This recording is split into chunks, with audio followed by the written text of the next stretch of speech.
Good evening, everyone. Thanks again for tuning in to another episode of Topic UFO.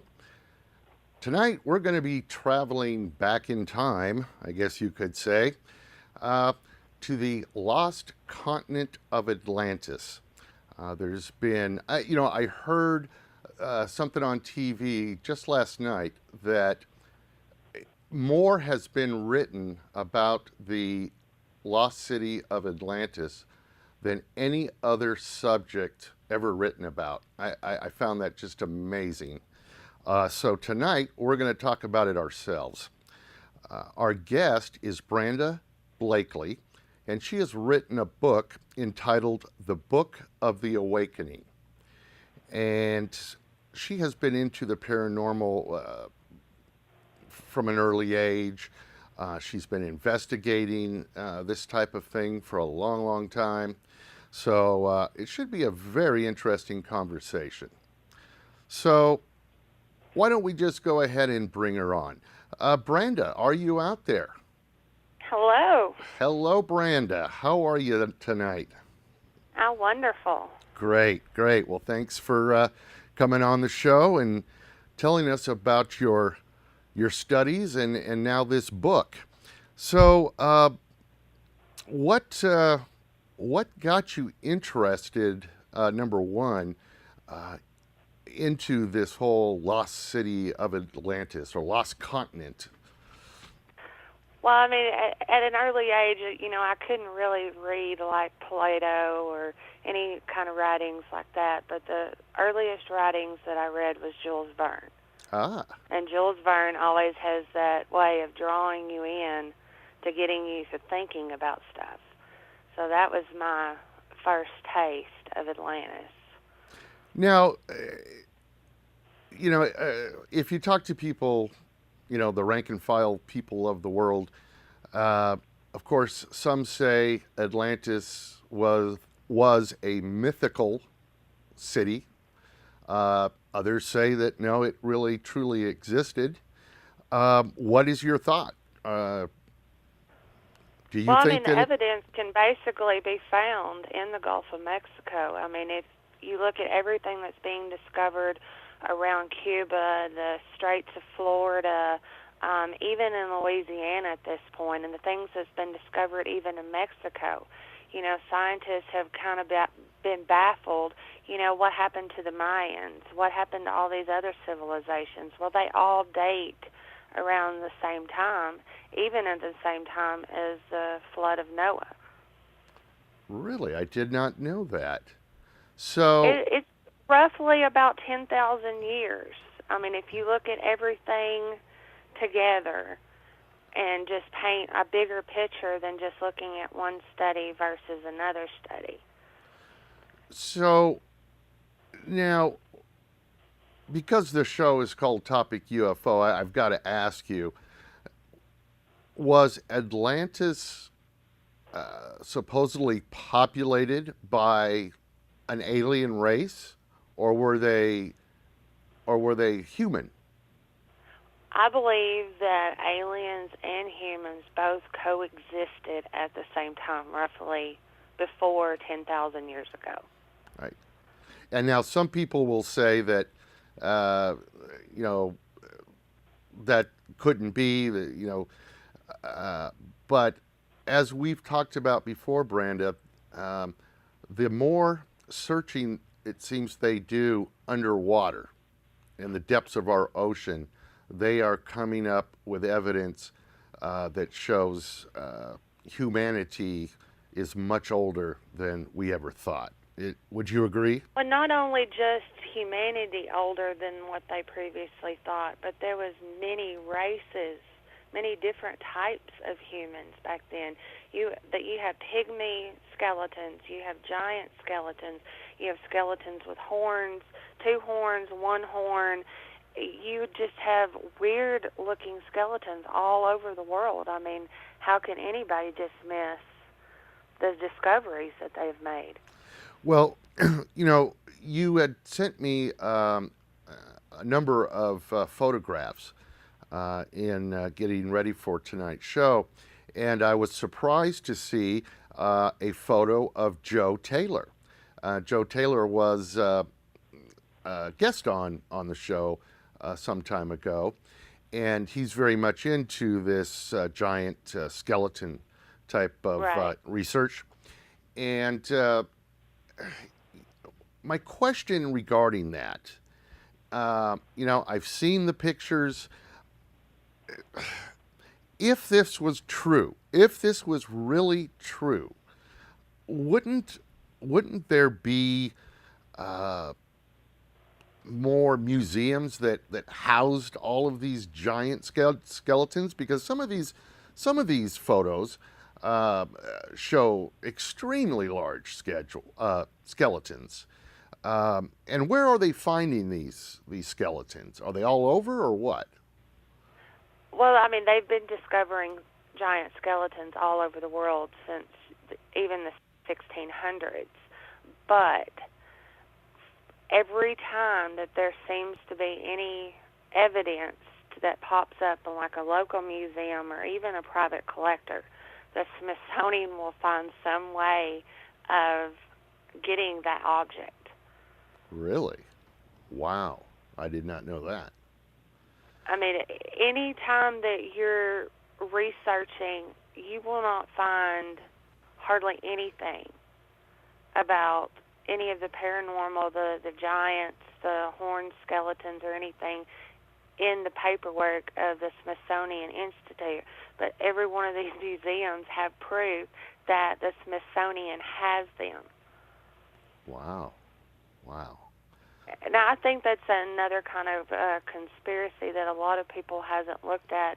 You know, they've got miles and miles under their museums. It's nothing but archives Right.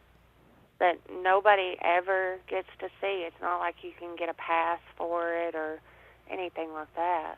Oh, I'm sure they have things there that are not open to the general public. Um, God only knows what they have down there.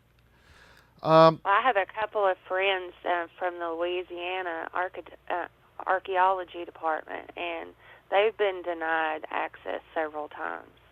Is that right?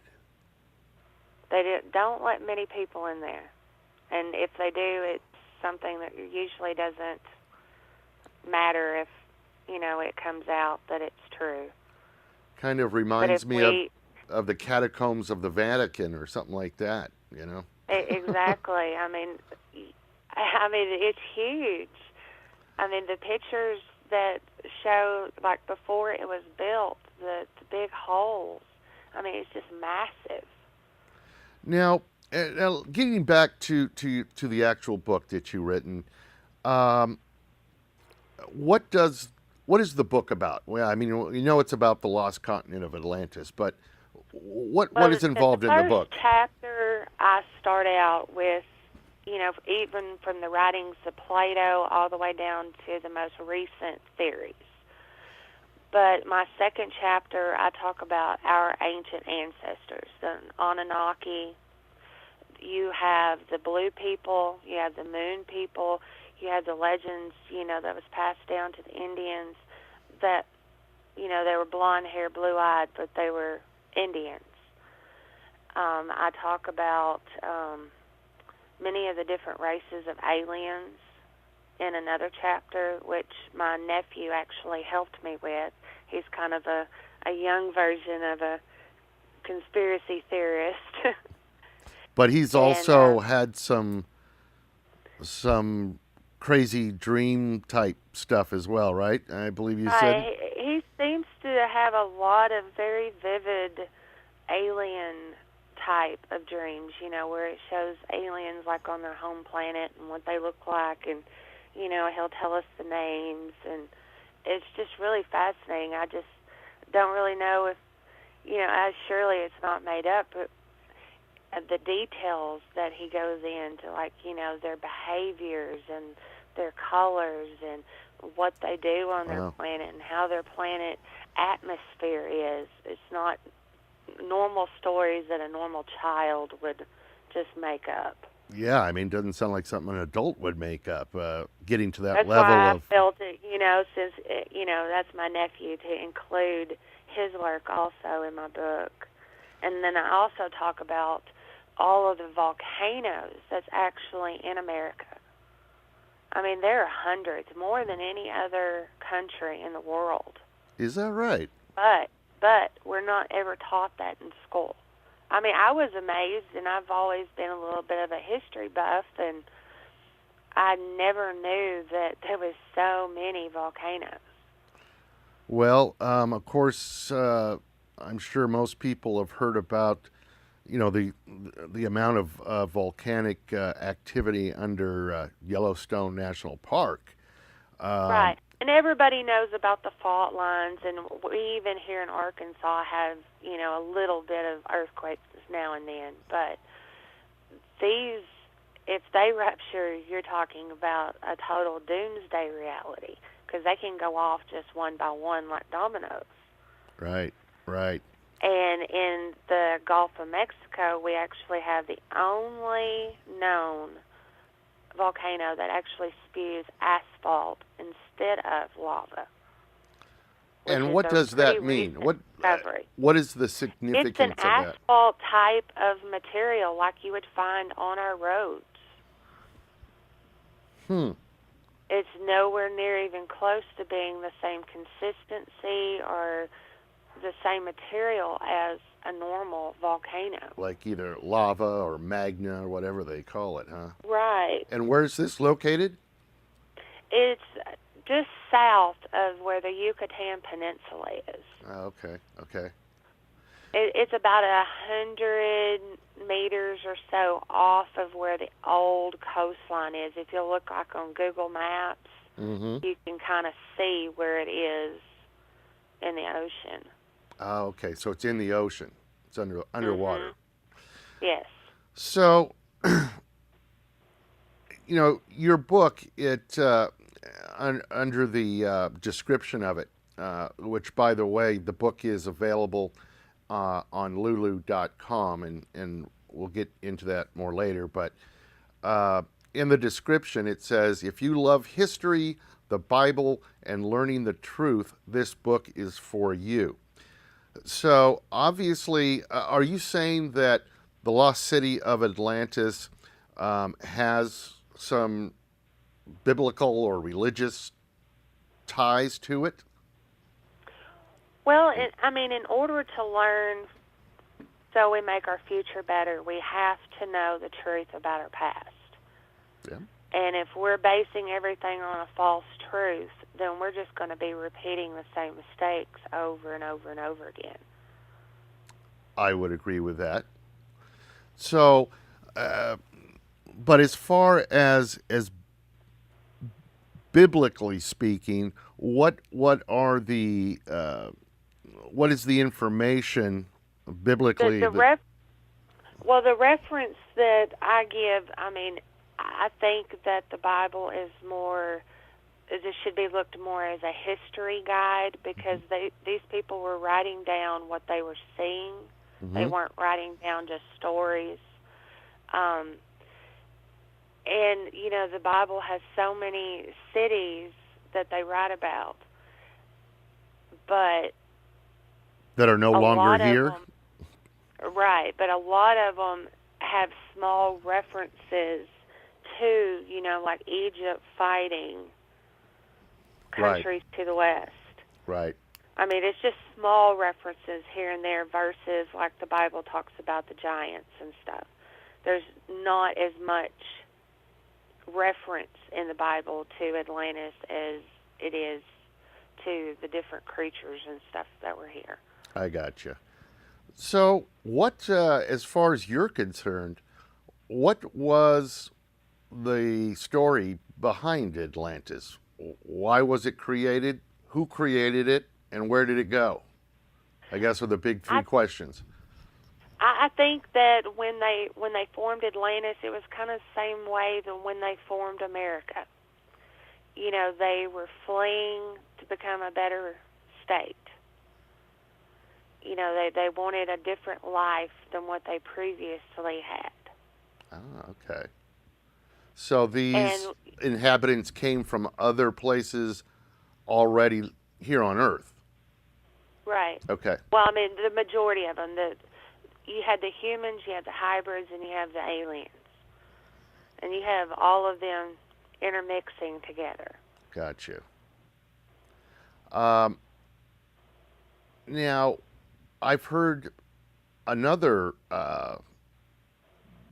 analogy, I guess you would say, or description, that possibly Atlantis wasn't really a city, terra firma type of city, but was actually a giant mothership, and it didn't get flooded. It took off. It went somewhere else. Any thoughts on that? Well, I mean, that theory makes sense when you look at it from major buildings like what is described as being in Atlantis. They'll find, a few stones here, a few stones there, but no massive buildings of any kind anywhere in the world. And supposedly, to describe what Atlantis had, versus they could have landing spots for the ships. Right. And the fact that but it was circular. The foundations have been found all over the place in the Gulf, but the main structures haven't. And I don't think that would even go away with the hurricanes that we've had. So you believe that Atlantis resided in the Gulf of Mexico? Right. I believe that the southern states of the United States, from Florida all the way around through Texas, Mexico, Yucatan, Cuba, Canary Islands, Bahamas, Bermuda Islands, they were all closer together than they were today. And I believe that whole area was the lost continent of Atlantis.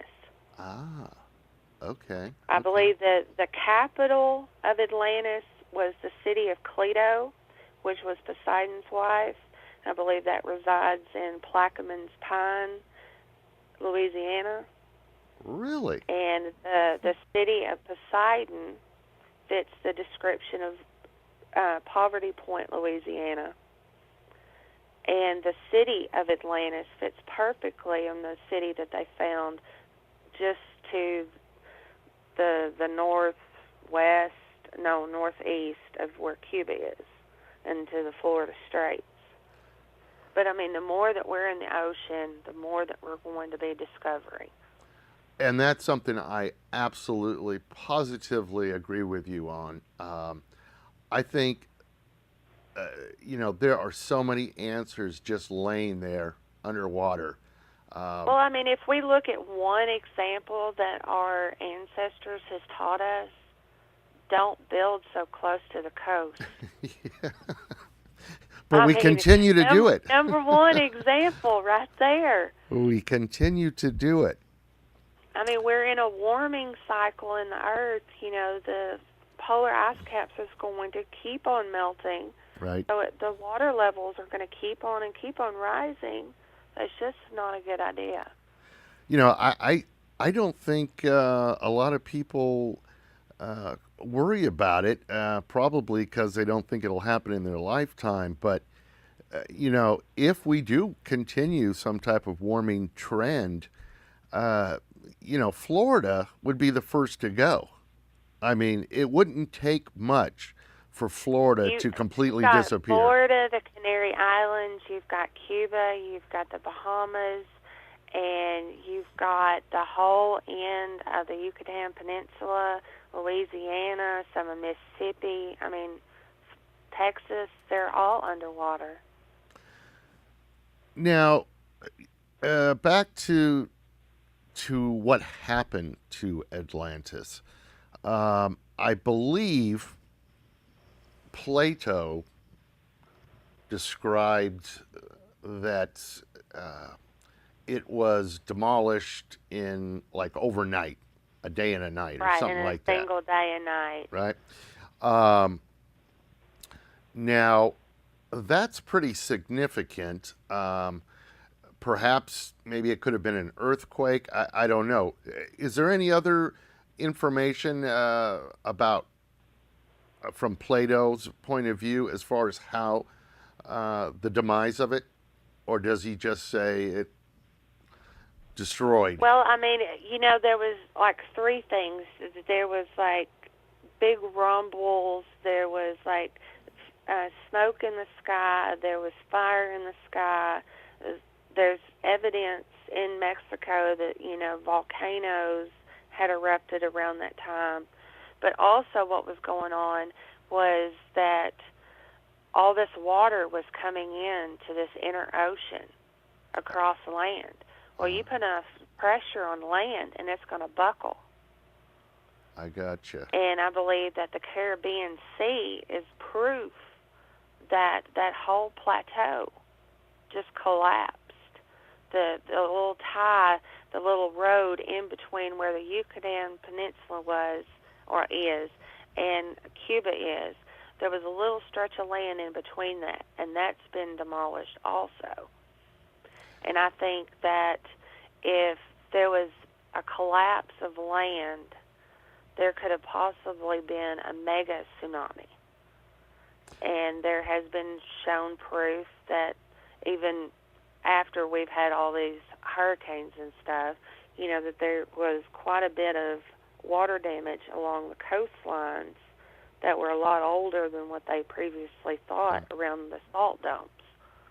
I definitely think they're going to find that their estimates on age of humanity are going to be way wrong. I just have a feeling. Yes, I believe it's going to be in the millions and millions of years. It very well could be. It very well could be. Maybe not in exactly our form, but at some form. They were here millions of years ago. Right, exactly. Now, earlier you were saying that Atlantis was the home for not just humans, but hybrids and alien beings. Can you talk a little bit more about that? What has your research shown as far as the alien well, I mean, beings? if you look at from the biblical text, they talked about all these different kind of creatures. Well, and then you take all these other texts that's been labeled as nonfiction and you mix it in with the Bible. Mm-hmm. And you've got quite a bit of species that were intermingling before the Great Flood. And can you give us an example of what type of ancient animals there were? Or you feel there were?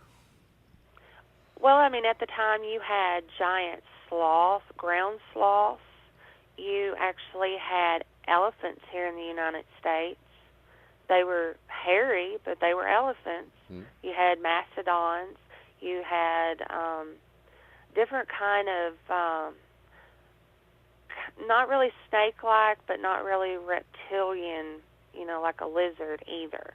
But they were similar. But they had more of a human feature. Those have been described. There's been creatures that's been discovered that have two horns, almost like a horse. Now, I have seen, you had sent me some pictures of what appeared to be human-looking skulls with either one or two horns. What is that all about? Those have actually been discovered here in America and in Africa, and they're usually found in groups. They've never found them like one here, one there. They're usually in a group, like a burial plot. But little is known about them because at the time where they were being found, there was no DNA testing available. Well, the only one that's still remaining is in a museum, and the London Museum has it, and they're not willing to do DNA testing on it.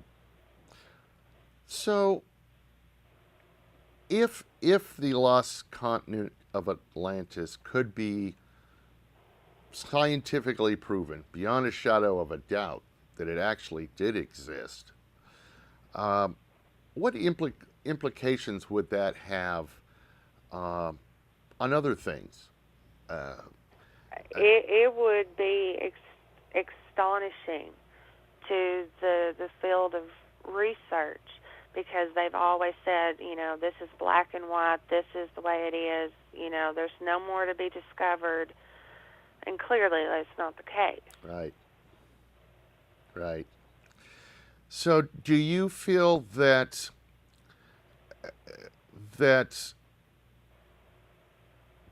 these alien... It would Oh, go ahead. It would definitely set off a domino effect, though. I mean, if people realize that they were lied about that, then what more has our governments and our religious organizations lied to us about? So you feel that the truth is already known, that it does exist, and that it has been kept a secret from the masses. I think that our ancestors, when they came over from England, I think they knew exactly where they were going. Well, listen, Branda, we have come to the end of our discussion for tonight. I wanted to let the folks know, again, the book is called The Book of the Awakening, and you can find it on lulu.com, Lulu.com. When did the book come out, by the way? Did it come out just recently? 2 weeks ago. 2 weeks ago. Yeah, 2 weeks perfect. ago. Perfect. So Well, I'm just now making my rounds talking about it. absolutely. That's something you got to do. I mean, we're never going to solve these questions if we're not willing to at least talk about them, right? Right. It doesn't matter if you believe or not, at least you're thinking. That's right. That's right. Keep the mind open. Well, listen, Branda, it's been a very interesting conversation. It's been wonderful. I heard things tonight that I never had heard before, to be honest with you. That's not a big thing, but it's very, how should I say, fresh to talk to somebody that has information that is new. I tell you, I'm going to be reading this book, and I will definitely stay in touch with you. And if I have some questions, I might reach out to you. Can people reach out to you anywhere on the internet besides this Lulu.com? Absolutely. I've got Branda Blakley, Branda J. Blakley, and The Awakening 2013 all on Facebook. All on Facebook. Okay, well, we'll have those URLs up. Reach out to Branda if you have any questions, and I'm sure she'll be more than happy to help you. So, Branda, thanks again for doing the show. It was nice having you on, and we'll stay in touch. All right, thank you very much. All right, Branda. Good night. Good night. Good night, everybody. Good night.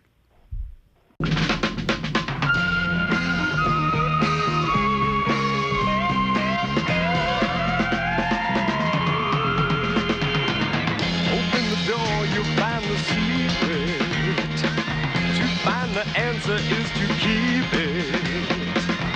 You'll believe it when you find something screaming across your mind. Green slime.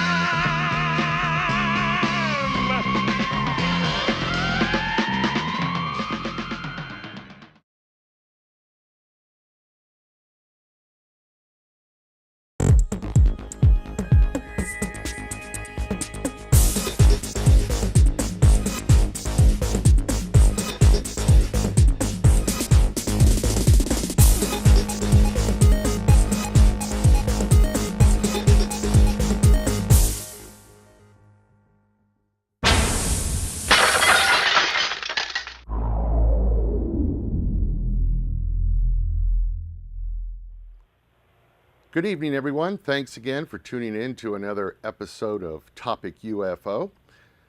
Tonight, we're going to be traveling back in time. I guess she has been into the paranormal from an early age. She's been investigating this type of thing for a long, long time. So it should be a very interesting conversation.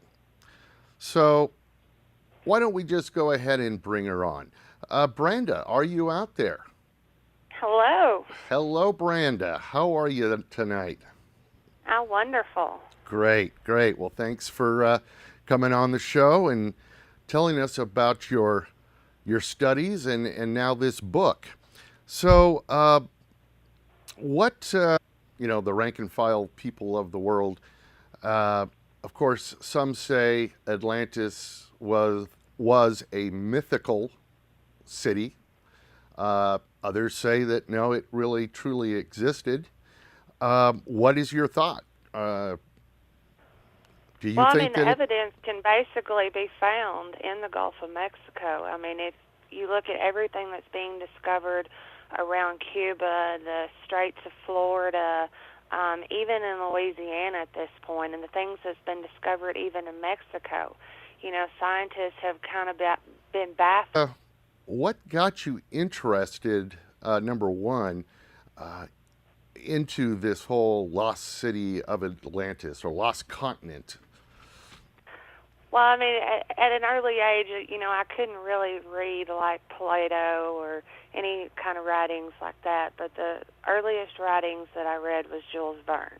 Ah. And Jules Verne always has that way of drawing you in to getting you to thinking about stuff. So that was my first taste of Atlantis. Now, if you talk to people, as you could say, to the lost continent of Atlantis, there's been, I heard something on TV just last night that more has been written about the lost city of Atlantis than any other subject ever written about. I found that just amazing.